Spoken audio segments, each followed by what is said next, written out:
Soalan yang Ustaz Amirul dok tanya tadi, orang awam ni nak tahu setakat mana. Saya sebut begini. Pertama, orang awam kena akui bahawasanya ilmu hadis adalah ilmu yang fardu kifayah, mesti ada orang yang belajar.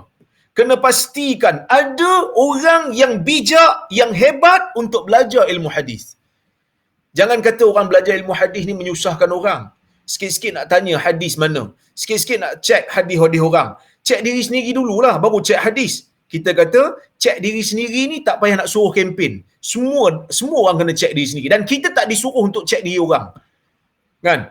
Ilmu hadis perlu ada satu kumpulan yang kena cek hadis-hadis yang palsu yang tersebar, yang terlalu dhaif yang tersebar, supaya penyelewengan terhadap nama Nabi sallallahu alaihi wasallam dapat dibendung. Itu yang pertama. Yang kedua, kena ada perasaan hormat terhadap ulama-ulama hadis silam. Bila kita sebut nama Syu'bah bin Hajjaj, bila kita sebut nama Yahya bin Ma'in, bila kita sebut nama Yahya bin Sa'id Al-Qattan, bila kita sebut nama Abu Hatim Ar-Razi, bila sebut nama Ibnu Hibban, maka nama-nama seperti ini sepatutnya tidak asing lagi pada orang awam. Tapi hari ni kalau kita sebut nama-nama ni kadang-kadang jarang dengar. Melainkan orang yang dengar kuliah hadis. Biasa kita dengar nama ulama fiqh lah. Kan? Dan itu tak salah. Kita orang yang belajar hadis ni kena semarakkan lagi. Memperkenalkan tokoh-tokoh hadis. Memperkenalkan perjuangan ulama-ulama hadis dalam membela ilmu-ilmu hadis di zaman ini, supaya orang masyarakat kenal bagaimana mereka bersungguh dalam nak menjaga ketulinan hadis Nabi sallallahu alaihi wasallam. Tu yang kedua, hormat pada ulama hadis. Sebab kadang-kadang Ustaz, bila saya tulis kan dalam Facebook ke apa ke tentang status hadis, saya kena kecam. Sedangkan saya duk nukil pandangan Abu Hatim Ar-Razi, kadang-kadang saya nukil pandangan Al-Imam Az-Zahabi kan. Tapi ada satu orang lama dulu, dia marah kat saya bila saya tulis pasal status hadis. Dia marah kat saya, dia kata teruk korora, dia kata kan. Lepas tu disebutlah saya Wahabi dan sebagainya. Saya kata ni bukan pandangan saya, ni pandangan Al-Imam Az-Zahabi. Dia kata Zahabi tu Wahabi sekali. Zahabi pun jadi Wahabi kan, punya dia tak kenal. Saya yakin dan percaya dia tak kenal Zahabi tu siapa. Kalau dia kenal Zahabi tu siapa, dia pun tak berani nak cakap perkataan tu. Tapi nak katanya orang tak kenal, dan ini merupakan tugas kita. Tak salah pada dia lah. Dia mungkin dia rasa dia sayang pada ilmuan dia, dia yakin pada ilmuan dia, dia rasa kita ni buat kacau. Tapi ini tugas kita untuk memperkenalkan ulama-ulama hadis kepada masyarakat, dan masyarakat kena tahu juga. Yang ketiga, hadis Nabi sallallahu alaihi wasallam ni bukan benda mainan. Sebab itu Al-Imam Al-Iraqi pernah sebut. Dia kata apa?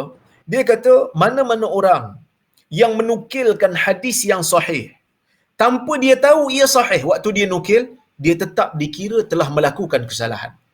Kenapa? Kerana dia telah menyebarkan sesuatu benda, sebar satu benda sebelum dia tahu status. Ini benda yang sangat bahaya.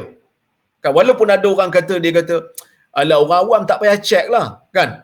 Tapi kita nak bagi kesedaran pada orang awam, jangan share benda yang belum pasti. Itu je. Benda belum pasti, benda belum tahu, jangan share. Simpan. Tanya ustaz-ustaz yang belajar dalam bidang hadis.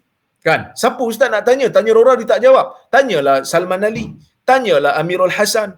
Tanyalah ramai lagi ulama ilmuan yang berada dalam bidang hadis yang boleh ditanya. Kalau dia tak jawab juga ustaz, tak jawab jangan share. Senang cerita. Kerana ini disiplin. Kan? Nabi SAW bersabda dalam sebuah hadis, kafa bil mar'i kadiban ay yuhadditha bi kulli ma sami'. Cukuplah bagi salah seorang daripada kamu tu berdusta bila dia sebut semua benda yang dia dengar. Itu yang keberapa dah? Yang keempat kan? Yang kelima, tahulah istilah-istilah asas. Tahu istilah asas yang terakhir ya. Tahu istilah asas. Apa dia? Istilah asas. Bila sebut sahih, tahulah sahih. Bila sebut dhaif, tahu dhaif tu apa dia. Bila sebut hadis palsu, dia tahulah hadis palsu tu apa dia. Bila sebut hadis hasan, dia tahu hadis hasan. Tak ada dia kata, Hasan mana ni pula ustaz? Jiran rumah saya ada seorang polis pencen nama Hasan. Contohnya kan.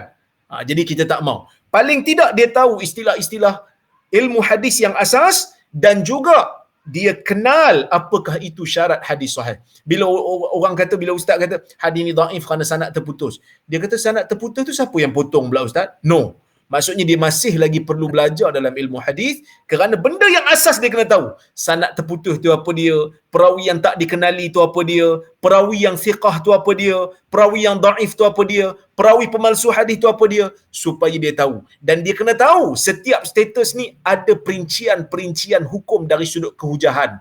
Ilmu yang kita kata hadis daif, daif ni ada daif berat tak boleh pakai, daif ringan boleh pakai dengan syarat. Apa syarat-syaratnya? Ni orang awam kena ambil tahu.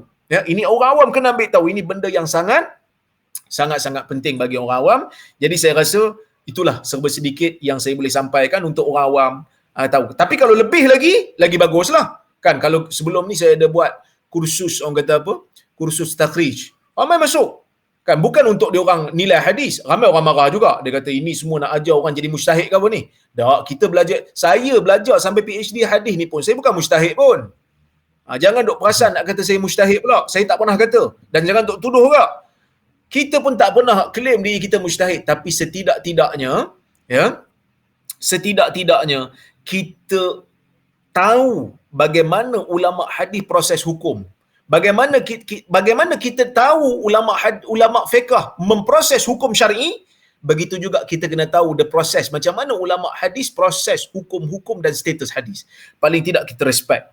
Kan walaupun kita tak boleh buat, tapi datang satu perasaan bangga. Ni adalah ulama yang ikhlas yang telah menghabiskan umur mereka semata-mata untuk menjaga hadis Nabi sallallahu alaihi wasallam. Itulah lebih kurang yang saya boleh sampaikan. Terima kasih banyak.